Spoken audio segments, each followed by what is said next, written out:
Una vez, el Señor Jesucristo llegó al mar. Él y sus discípulos iban a navegar a otro lugar. En ese momento, se levantó en el mar una gran tempestad, tanto que la barca casi se inundaba con el agua. Pero el Señor Jesús dormía. Los discípulos vinieron a despertarlo, diciendo: Señor, sálvanos, que perecemos. En ese momento, el Señor Jesús se despertó, y reprendió al viento y al mar, diciendo: Cállate. Enmudece. Y el viento y el mar se calmaron por completo. Entonces el Señor les dijo: Hombres de poca fe, ¿por qué tienen tanto miedo? La gente se maravilló, diciendo: ¿Qué clase de hombre es este, que aun el viento y el mar le obedecen? Esta historia es la que relata cómo el Señor Jesucristo, con un grupo de discípulos, iban a subir a una barca para ir a otro lugar, pero el Señor se durmió en la barca. Entonces se levantó un gran viento, y las olas golpeaban la barca, de modo que la barca se llenaba de agua. Cuando la barca estaba a punto de hundirse, muchos discípulos tuvieron miedo, así que vinieron al Señor y le dijeron: Señor, sálvanos, que perecemos.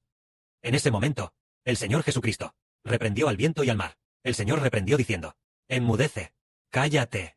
Cuando el Señor dijo: Enmudece, cállate, el viento y el mar obedecieron la orden del Señor. El viento se calmó, y el mar quedó en gran bonanza. ¿Hemos oído hablar alguna vez de alguien que al decir: Cálmate, viento y mar, cálmense, y entonces el viento y el mar se detuvieron y se calmaron? ¿Han oído hablar de esto? Además, el viento y las olas eran muy fuertes en ese momento, y el agua dentro de la barca ya la había llenado. La barca estaba a punto de hundirse. A los ojos de los discípulos en ese momento, ellos estaban todos empapados, y el interior de la barca estaba inundado de agua.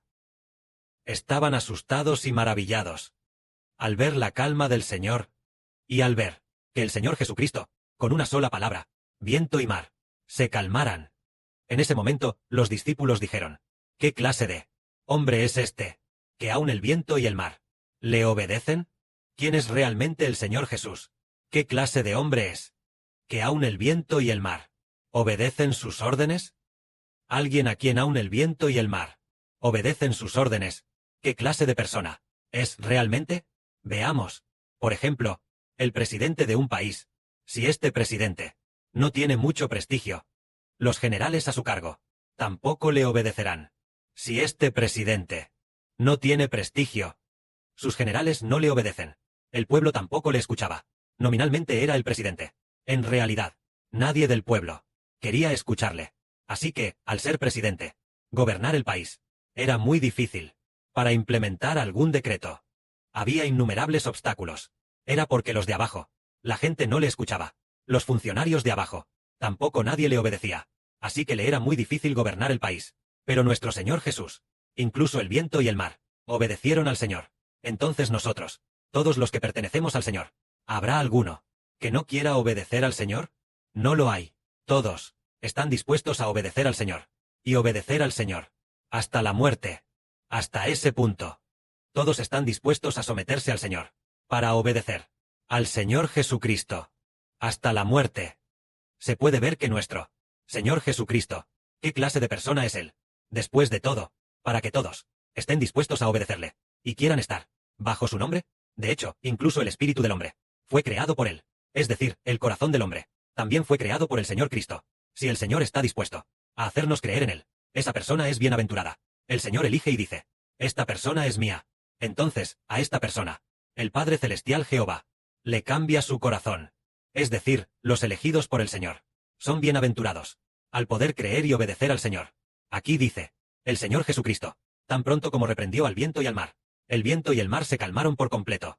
Se puede ver que el Espíritu de nuestro Padre Celestial Jehová verdaderamente está en el Señor Jesucristo. A continuación, veamos de nuevo lo que acabamos de decir. El Señor Jesucristo reprendió al viento y al mar, y el viento y el mar obedecieron. ¿Significa eso que el Señor Jesucristo le ordena a una montaña diciendo: esta montaña, échate en el mar. Si el Señor Jesús lo ordena así, hermanos y hermanas, ¿creen que esta montaña se echaría en el mar? La hermana Zawan asintió y dijo, sí, entonces nosotros, verdaderamente decimos, el Señor Jesucristo, no solo le ordena a una montaña, montaña, échate en el mar, y la montaña se echa. De hecho, ahora, la permanencia de todas las cosas en el universo, es por el mandato del Señor Jesucristo, diciendo, oh, todas las cosas del universo, deben permanecer temporalmente, permanecer hasta que, todos los hijos que he salvado, hayan regresado por completo al reino de los cielos, y después sean destruidas.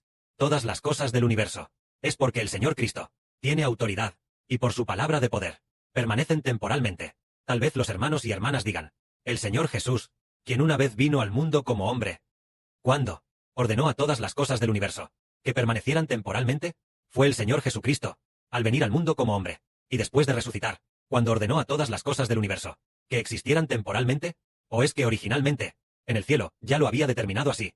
De hecho, originalmente, en el cielo, ya lo había determinado así, porque el Padre Celestial creó todas las cosas para él. Después de la rebelión de Adán, Dios tenía un plan maravilloso para que el Señor Jesucristo redimiera a la descendencia de Adán, para hacer que, de la descendencia de Adán, una parte de las personas pudiera ser puesta bajo el nombre de Dios. Cuando Adán pecó, en teoría, Dios podría haber dicho, Adán ya no es mi hijo, que todas las cosas del universo sean destruidas, que ya no existan. Toda la descendencia de Adán ya no existiría. Dios podría haber hecho eso. Creé todas las cosas del universo, solo por Adán. Pero como Adán ahora se ha convertido en hijo de Satanás, destruiré todas las cosas del universo. No dejaré que existan más. Y solo dejaré el otro universo, el reino celestial en el cielo, y ya está. Con que solo estén los ángeles, Dios y Cristo es suficiente. Sin embargo, el Padre Celestial no lo hizo. ¿Por qué? Permitió que todas las cosas del universo permanecieran temporalmente. Fue porque Él acordó con el Señor Jesucristo que esperaría hasta que los descendientes de Adán se multiplicaran, para entonces enviar a su propio Hijo al mundo como hombre, para salvar a algunos, y hacer que algunos no perezcan. Así, el Padre, también por causa de lo que profetizó sobre Israel, el hermano Heber, permitió que la humanidad se multiplicara, multiplicándose continuamente, muchísima gente, hasta que aquel hijo llamado Israel nació, y el hermano Heber nació, y entonces fue llamado por Dios. En ese momento, el hermano Heber predicó el Evangelio, y el Señor Jesucristo, en el tiempo del Génesis, ordenó al universo que permaneciera temporalmente, permaneciendo hasta que la humanidad se multiplicara. Así, Dios obtendría, a través del Evangelio, a un tercio de la humanidad. Una vez que el número de los que Dios predestinó se complete, con una sola palabra del Señor Jesucristo, se destruirán todas las cosas del universo. Esta es la voluntad establecida por el Padre, para que el Señor Cristo la ejecute. Esta gran voluntad. Entonces, si todas las cosas del universo es por la palabra del Señor Cristo, que se mantienen temporalmente, y la humanidad también, es por el Señor Jesús, viniendo al mundo como hombre, que es redimida, entonces este Señor, Él es verdaderamente, para todos los que creen en Él, bajo su nombre, el Señor con el que somos más que vencedores. Ser más que vencedores significa vencer el dominio del diablo. El diablo nos domina, queriendo hacernos pecar. Aquellos que son más que vencedores vencen al diablo, haciendo que sin importar cómo ataque el diablo, no pueda hacernos pecar. Al contrario, cuanto más ataque, más nos hace vencer. En el nombre del Señor Cristo, el poder para vencer el pecado se vuelve aún mayor. Creer en el nombre del Señor Cristo, la fe se vuelve aún más grande. Tiene fuerza, creyendo con más firmeza. Y finalmente somos más que vencedores. Esto es lo que relata el Señor Cristo dividiendo. El Señor Cristo haciendo que este mar se calme y el viento se apacigüe. Entonces nosotros, veamos lo que sigue. El Señor Jesús, acabamos de decir, que estaba en el mar. En este momento, Él y sus discípulos, ya habían navegado a la otra orilla del mar, llegando a una ciudad de Galilea. Esta ciudad, cruzando Galilea, llegaron a una ciudad, llamada de los Gerasenos. Llegando a la de los Gerasenos, ese lugar, había un hombre. Este hombre hizo muchas cosas que a mucha gente les causaban temor. Este hombre estaba poseído por demonios. Tenía espíritus malignos, poseído por espíritus impuros y toda clase de demonios. Los de aquí Los llamados demonios no son nada extraordinario. Estos demonios son simplemente ángeles caídos, espíritus malignos corruptos, poseído por ángeles caídos. Los ángeles son seres espirituales. Así que había ángeles caídos. Había 2,000 ángeles. Había 2,000 ángeles. En este hombre. Eran ángeles caídos. Parece que eran más de 2,000 ángeles. Muchos ángeles caídos. Dentro de un solo hombre. Así que este hombre había sido atado por la gente. Pero al ser atado con cadenas, este hombre rápidamente rompía las cadenas. Por lo que nadie podía hacer nada con él.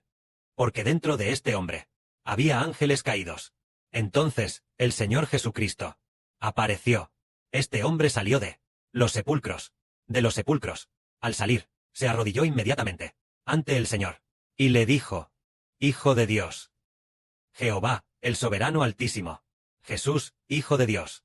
¿Qué tienes que ver con nosotros? Te rogamos que no nos atormentes. Entonces el Señor dijo: ¿Cómo te llamas? Ellos dijeron: Nuestro nombre es Legión. Porque somos muchos. Como había mucha gente. Los ángeles caídos estaban dentro de aquel hombre. Entonces, en ese momento, había cerdos paciendo allí. Había cerdos comiendo cerca. Había unos 2,000 cerdos. Así que aquellos ángeles caídos le rogaron al Señor diciendo: Por favor, mándanos a entrar en los cerdos. No nos mandes al abismo. Los ángeles caídos temían que el Señor Jesucristo les mandara ir al abismo. Entonces el Señor dijo: Vayan. Y aquellos cerdos que estaban comiendo cerca. Esos cerdos se precipitaron por el acantilado y se ahogaron. Precipitándose por el acantilado, saltaron al mar y se ahogaron. Los cerdos en ese momento eran tantos como 2,000. Entonces, ¿cómo estos cerdos, de repente, se precipitaron por el acantilado? ¿Cómo pudieron precipitarse por el acantilado? Lógicamente, los cerdos sabrían que precipitarse por el acantilado significaba una muerte segura. ¿Cómo pudieron de repente precipitarse por el acantilado? Fue porque los espíritus malignos entraron en los cerdos, y entonces los pensamientos de los cerdos, la voluntad de los cerdos, ya no dependían de ellos mismos. Así que se precipitaron por el acantilado y se ahogaron. En ese momento, el hombre que estaba poseído por los espíritus malignos recuperó el juicio de su cuerpo. Los más de 2,000 espíritus malignos de ángeles caídos dejaron a este hombre, y este hombre recuperó el juicio. Esto es lo que nos hace ver que tantos ángeles caídos se arrodillaron ante el Señor, rogándole que no les mandara ir al abismo. Esto demuestra que la autoridad del Señor Jesucristo supera con creces a todo tipo de espíritus malignos. Que la gloria sea para el Padre y el Señor. Amén.